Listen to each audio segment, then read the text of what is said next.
Welcome everybody. In this video, we're going to talk about how to safely and successfully ship cards. I'm going to cover 3 different methods. We're going to cover the padded envelope method, which I'll walk over how to do this exactly. This is probably good for up to maybe 30 to 40 cards.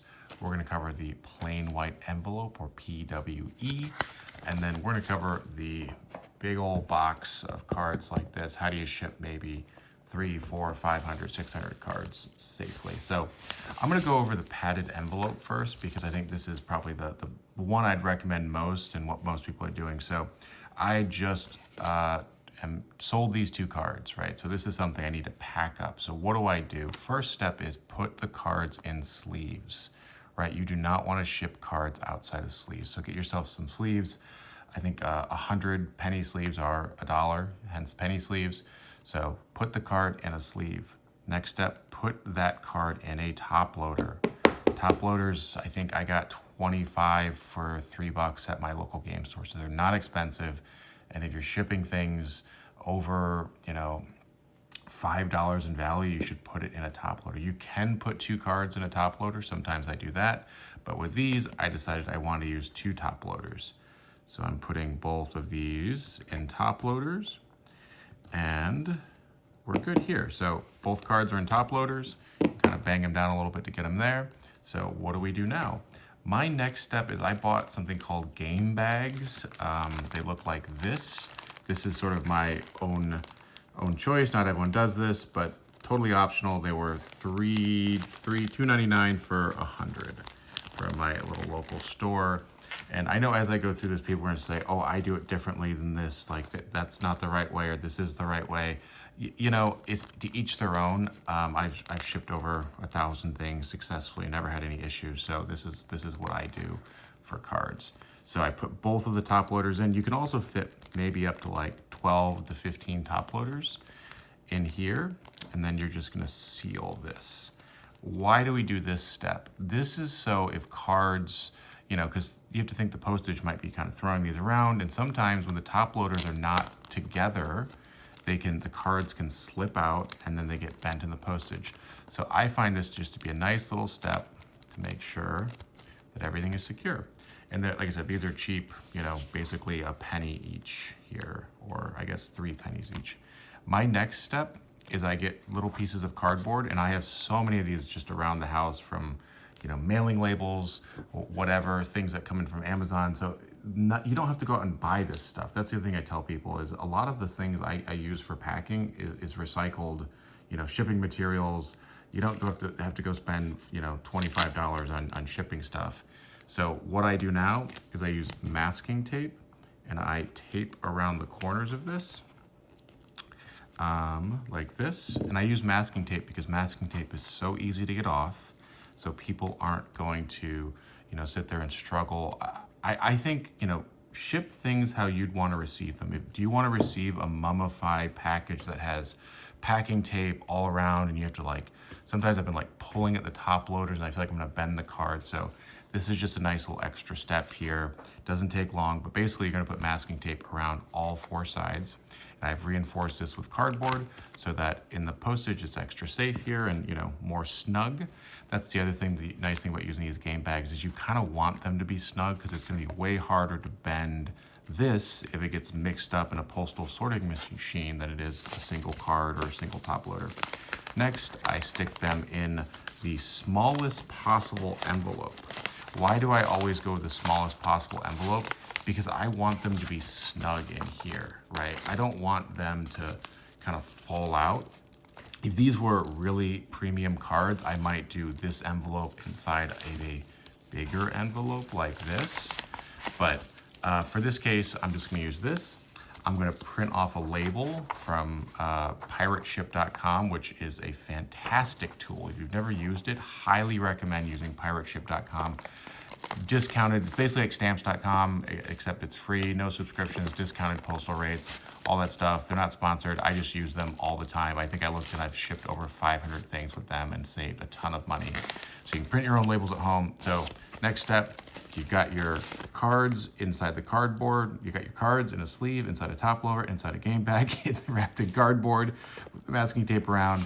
Now You put it in here, you're gonna print off your label, and then you're just gonna put your label right in the front and seal it, and you're good to go. Drop this off at the post office. Also, always recommend printing labels at home. You're gonna save yourself $2 to $3 most of the time on each package. So just do that. So that's how to ship in a padded envelope like this. This is gonna be pretty hard for something to happen to in the postage. But obviously nothing is foolproof. So I said, if I was shipping something over, $200, $300, I'd probably put, these inside here and then put them inside another one. These envelopes, I think I got 50 of them for like 15 bucks. But also you can always recycle them. The stuff you get from companies, Amazon or whatever, when you get packages, then you can recycle them. But I would recommend using padded bubble wrap like this, so that you don't have issues without having that extra little bit of padding. Okay, so that's the padded envelope. Let's talk about the plain white envelope. So this is usually about $5 to ship in the US, and you get a tracking number. That's with, I think it's called, they've just rebranded it, Priority, whatever it's called. It's about $5 for track shipping. Plain white envelope. This is a method a lot of people use if they want to save money on shipping, because you can literally just stick a stamp on here, like one of my cool T-Rex stamps, and if it's under 3.5 ounces, then you're good to go. So I could ship, instead of spending $5, if the buyer says, hey man, this is only $6 worth of cards, can you throw in an envelope for $6 and send it to me? I'm like, sure.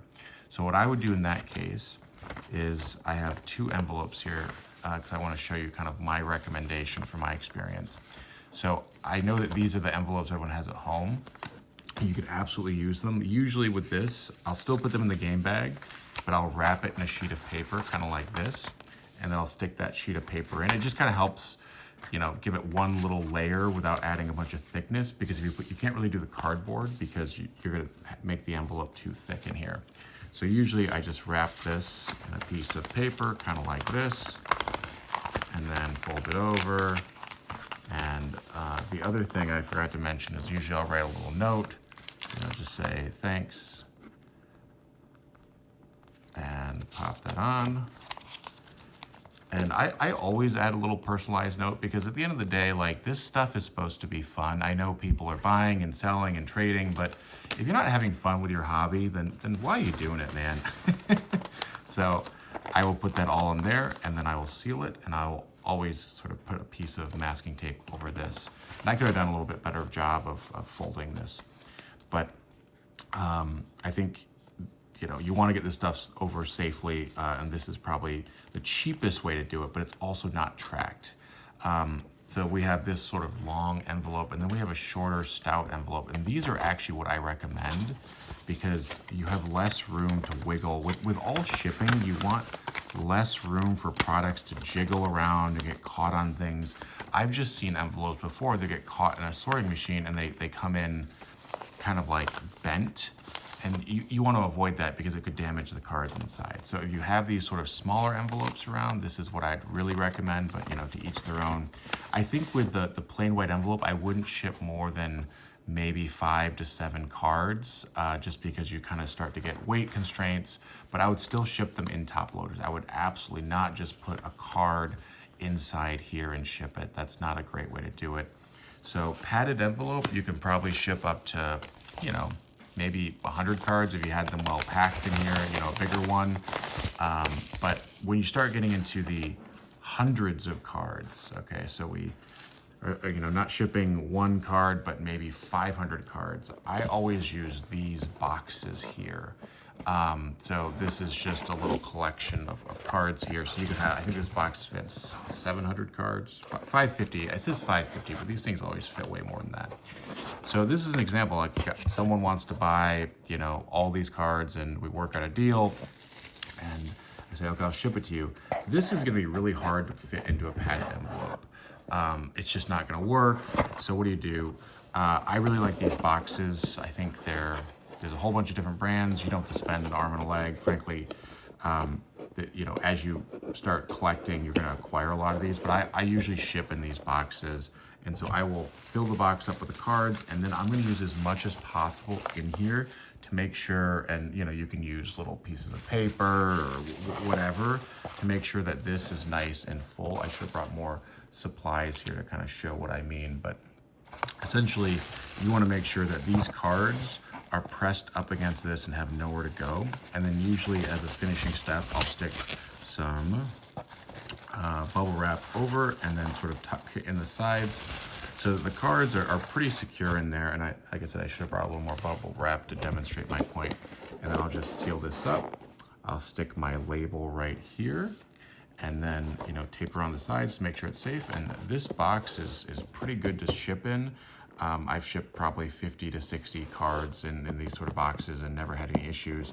But like I said, I always make sure that this box is filled with packing materials. You can use bubble wrap, you can use plastic bags from Kroger or whatever you have lying around. It doesn't have to necessarily be, you know, bubble wrap if you don't have any. I do recommend just getting bubble wrap as a nice way to do it. And you know, additional steps with the padded envelope, you can always wrap the cards as well in bubble wrap outside the top loaders. So there's lots of ways to get where you want to go.